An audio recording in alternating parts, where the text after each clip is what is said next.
Test 4. You will hear a number of different recordings, and you will have to answer questions on what you hear. There will be time for you to read the instructions and questions, and you will have a chance to check your work. All the recordings will be played once only. The test is in 4 sections. At the end of the test, you will be given 10 minutes to transfer your answers to an answer sheet. Now turn to Section 1.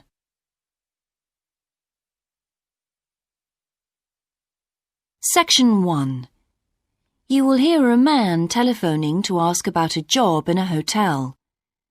First, you have some time to look at questions 1 to 4.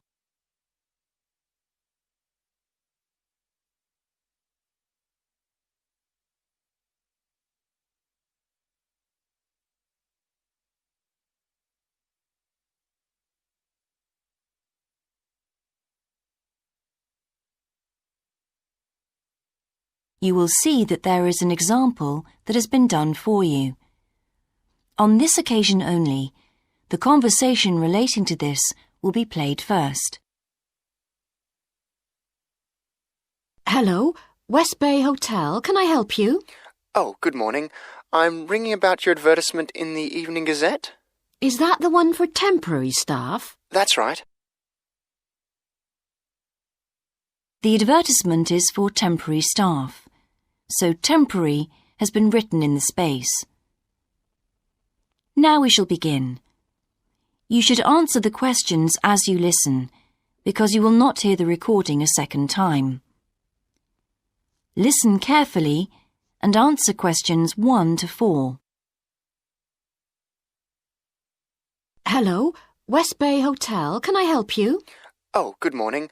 I'm ringing about your advertisement in the Evening Gazette. Is that the one for temporary staff? That's right. Yes, I'm afraid the person who's dealing with that isn't in today, but I can give you the main details if you like. Yes, please. Could you tell me what kind of staff you're looking for? We're looking for waiters at the moment. There was one post for a cook, but that's already been taken. Oh, right. What are the hours of work? There are 2 different shifts. There is a day shift from 7 to 2 and a late shift from 4 till 11. And can people choose which one they want to do? Not normally, because everyone would choose the day shift, I suppose. You alternate from one week to another. OK, I'm just writing all this down. What about time off? You get 1 day off, and I think you can negotiate which one you want. It's more or less up to you, but it has to be the same one every week. Do you know what the rates of pay are? Yes, I've got them here. You get £5.50 an hour, and that includes a break. Do I have to go home to eat, or...? You don't have to. You can get a meal in the hotel if you want to, and there's no charge for it, so you might as well. Oh, good. Yes, so let's see. I get £231 a week. You'd also get tips. Our guests tend to be quite generous. Before you hear the rest of the conversation, you have some time to look at questions 5 to 10.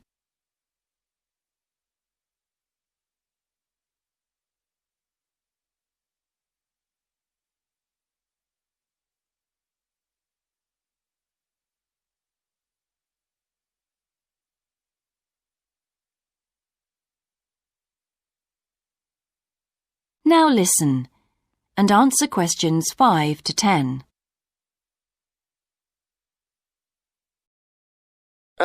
Is there a uniform? What about clothes? Yes, I forgot to mention that. You need to wear a white shirt, just a plain one, and dark trousers. You know, not green or anything like that. And we don't supply those. That's okay, I've got trousers.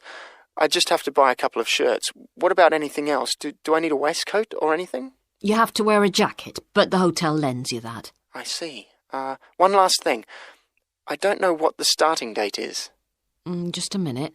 I think it's sometime around the end of June. Yes, the 28th, in time for the summer. That's great. I'm available from the 10th. Oh, good. Well, if you can call again, you need to speak to the service manager. Her name's Jane Irwin. That's Urwin. And she'll probably arrange to meet you. OK, and when's the best time to ring? Could you call tomorrow? She usually starts checking the rooms at midday, so before then if you can, so she'll have more time to chat. I'll just give you her number because she's got a direct line. Thanks. It's 832-009. 823-009. 832. Oh, OK. Yes, I'll do that. And by the way, she will ask you for a reference, so you might like to be thinking about that. You know, just someone who knows you and can vouch for you. Yes, no problem. Well, thanks very much for your help. You're welcome. Bye. Bye. That is the end of section 1. You now have half a minute to check your answers.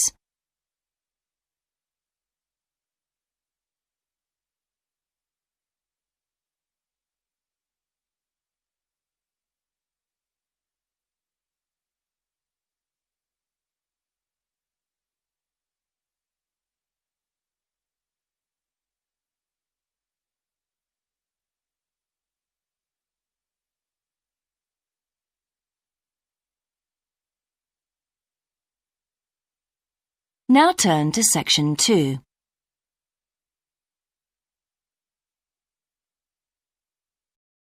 Section 2.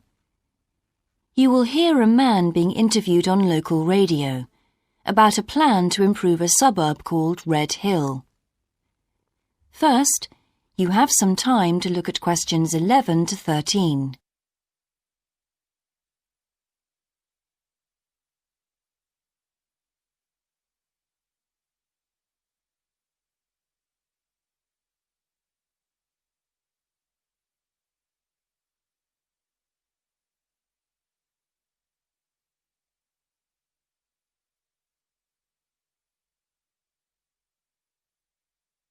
Now listen carefully and answer questions 11 to 13. Good morning and welcome again to Your City Today. With me today is Graham Campbell, a councillor from the City Council. He'll be telling us about the plan to improve the fast-growing suburb of Red Hill. Good morning, Graham, and welcome to the show. Good morning, Carol. Now, Graham, I understand that there has been a lot of community consultation for the new plan. Yes, we've tried to address some of the concerns that local groups told us about. People we've heard from are mainly worried about traffic in the area and in particular the increasing speed of cars near schools. They feel that it's only a matter of time before there's an accident as a lot of children walk to the school. So we're trying to do something about that.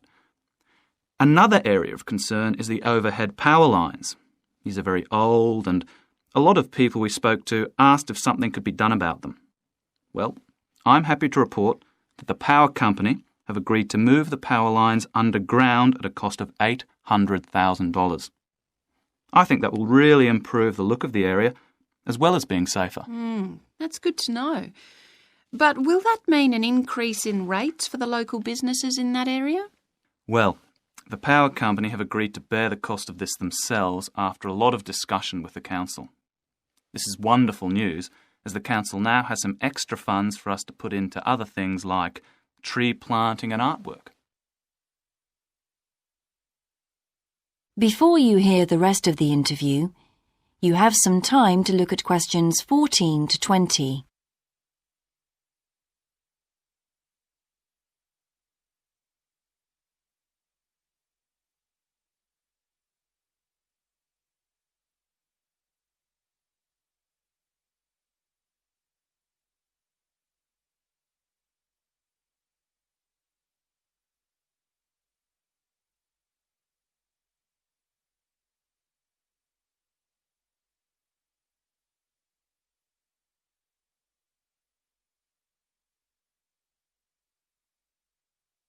Now listen and answer questions 14 to 20.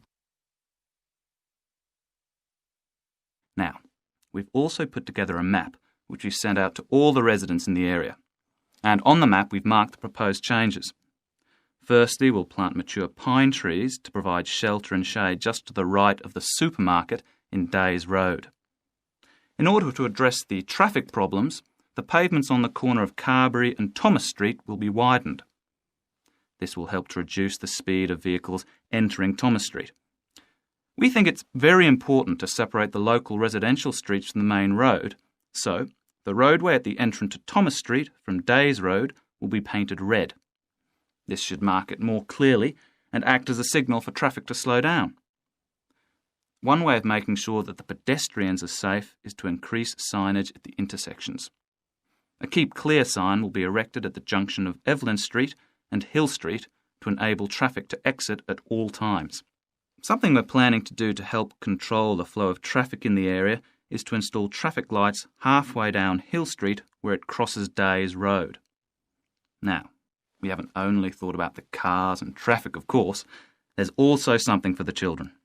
We're going to get school children in the area to research a local story, the life of a local sports hero, perhaps. And an artist will incorporate that story into paintings on the wall of a building on the other side of Hill Street from the supermarket. And finally, we've agreed to build a new children's playground, which will be at the other end of Hill Street, close to the intersection with Carberry Street. Wonderful. Now, what's the next stage? Well, the final plan... That is the end of section 2. You now have half a minute to check your answers.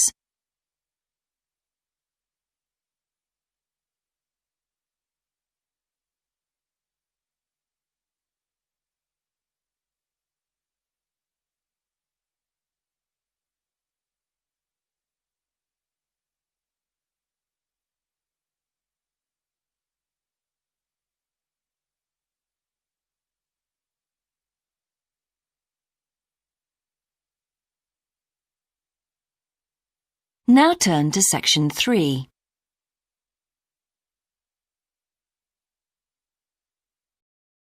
Section 3.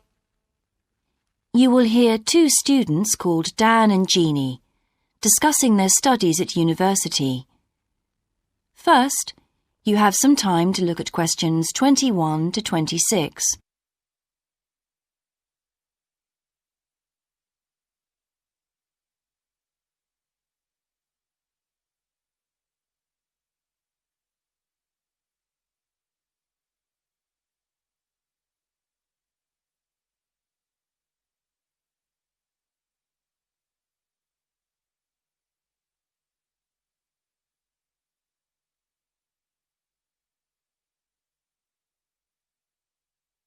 Now listen carefully and answer questions 21 to 26.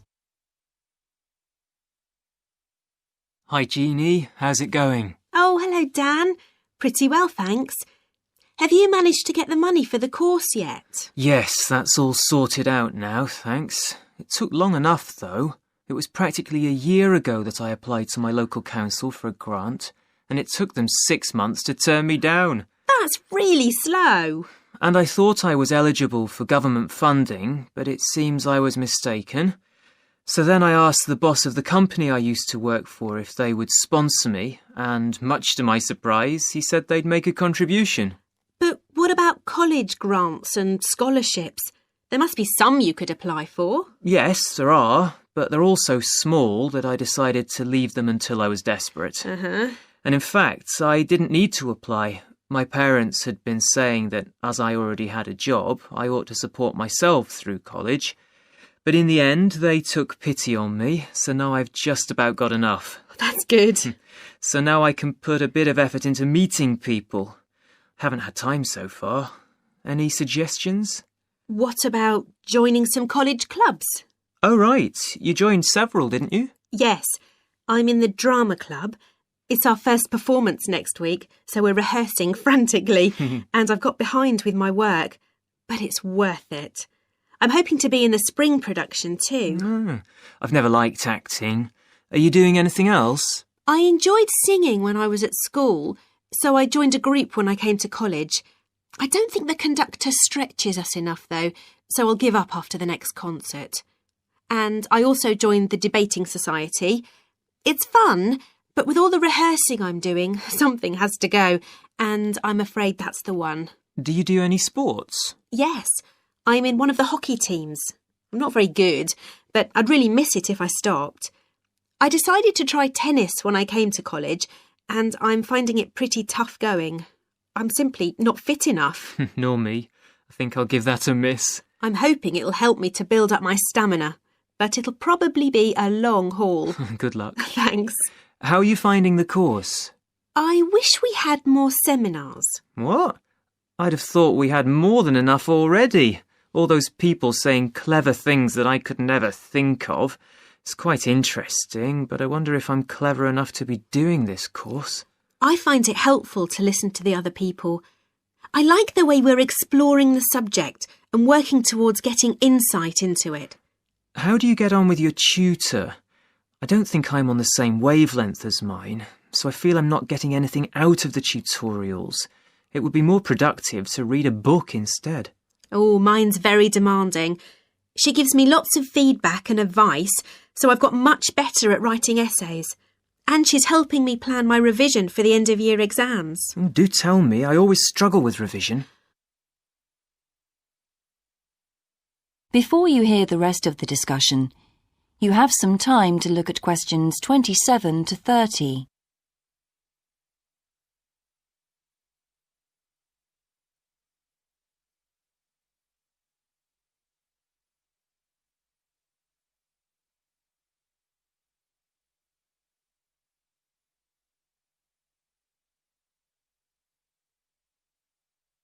Now listen and answer questions 27 to 30.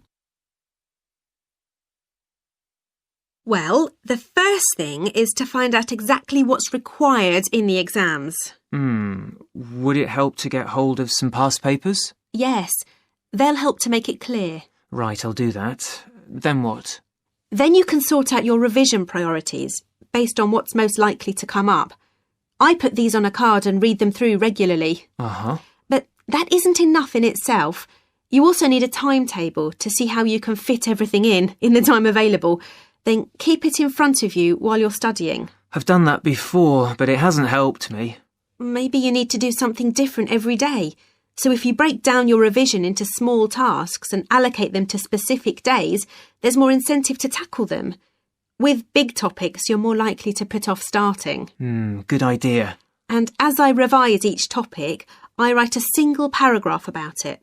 Then later I can read it through quickly, and it helps fix things in my mind. Oh, that's brilliant. I also write answers to questions for the exam practice. It's hard to make myself do it, though. Well, I'll try.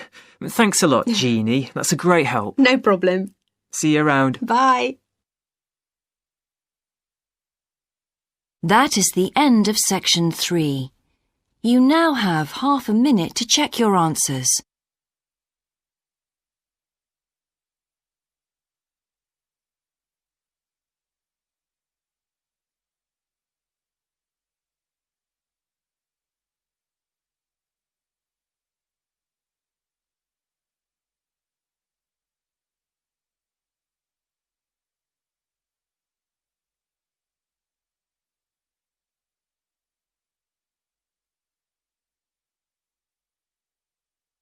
Now turn to section 4.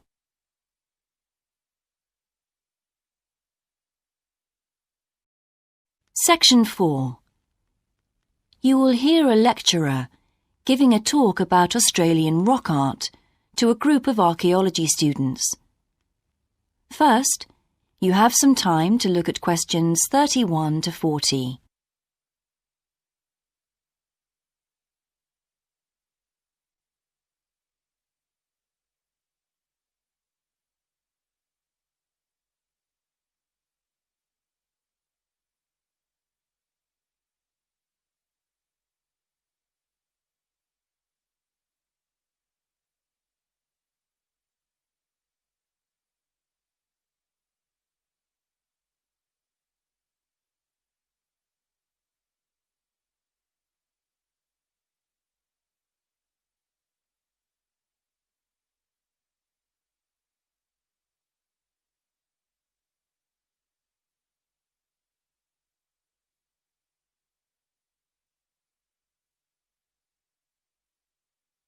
Now listen carefully and answer questions 31 to 40.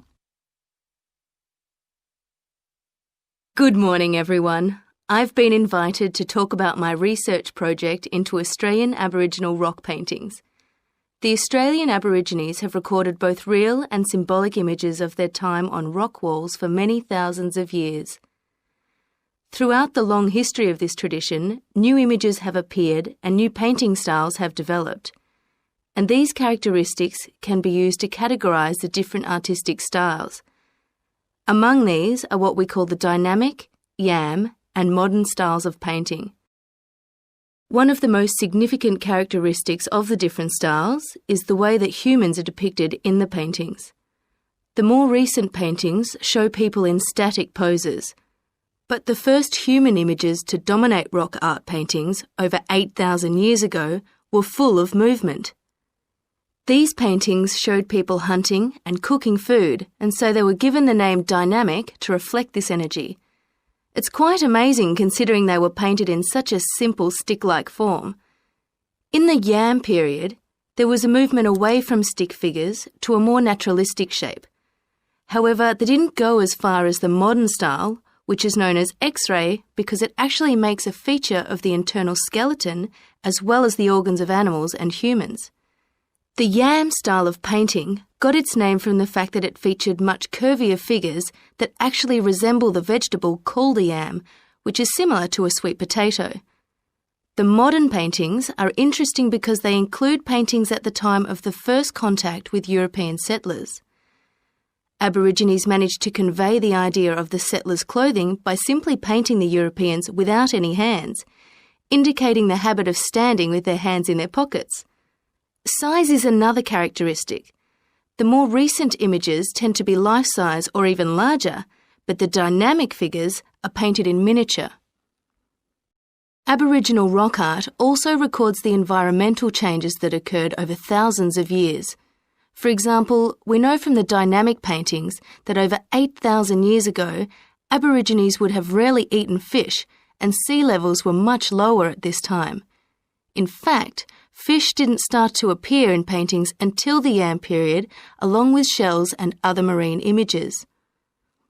The paintings of the yam tradition also suggest that during this time, the Aborigines moved away from animals as their main food source and began including vegetables in their diet, as these feature prominently. Freshwater creatures didn't appear in the paintings until the modern period from 4,000 years ago.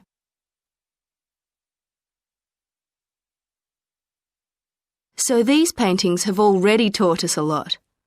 But one image that has always intrigued us is known as the rainbow serpent. The rainbow serpent, which is the focus of my most recent project, gets its name from its snake or serpent-like body, and it first appeared in the yam period 4,000 to 6,000 years ago. Many believe it is a curious mixture of kangaroo, snake and crocodile. But we decided to study the rainbow serpent paintings to see if we could locate the animal that the very first painters based their image on. The yam period coincided with the end of the last ice age. This brought about tremendous change in the environment, with the sea levels rising and creeping steadily inland. This flooded many familiar land features and also caused a great deal of disruption to traditional patterns of life, hunting in particular. New shores were formed and totally different creatures would have washed up onto the shores. We studied 107 paintings of the rainbow serpent and found that the one creature that matches it most closely was the ribboned pipefish, which is a type of seahorse. This sea creature would have been a totally unfamiliar sight in the inland regions where the image is found, and it may have been the inspiration behind the early paintings. So, at the end of the Ice Age, there would have been enormous changes in animal and plant life. It's not surprising, then, that the Aborigines linked this abundance to the new creatures they witnessed. Even today, Aborigines see the rainbow serpent as a symbol of creation, which is understandable given the increase in vegetation and the new life forms that featured when the image first appeared. That is the end of section 4. You now have half a minute to check your answers.